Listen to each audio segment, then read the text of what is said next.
We are seeing a classic breakdown of major geopolitical, political, and monetary policies, or orders. And this breakdown occurs once in a lifetime. This is what Ray Dalio said, I'm kind of quoting. Ray Dalio said in a recent interview with MSNBC.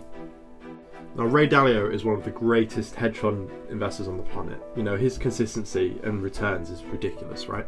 So when that man speaks, you listen. Now, if you haven't read Changing World Order, it's a really, really good book that talks about the flows of basically life cycles, business cycles, you know, entire centuries of how things play out, right? It's like historical analysis pushed forwards into the future. Really, really, really interesting, right? And that's what that statement means. It's talking about how tariffs and the breakdown of bonds, increasing US government debt. What else is there? Well, there's obviously the tension within the political, because politics are so divided now.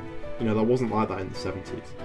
And now you've got these things that are becoming increasingly more divisive, more intense, more risk.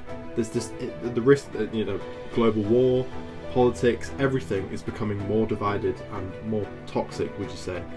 And that's what he talks about. And he talks about how, you know, you get the decline of a major economy and another one takes over. And he talks about China taking over, just like the same thing happened before the war, in the Bretton Woods Agreement, 1940s. The UK used to be the superpower, and then after the war, the US took over. And it's just the rule of life. And before the UK was the Dutch Guilder, you know, the Dutch Empire, East India Company and all that stuff, right?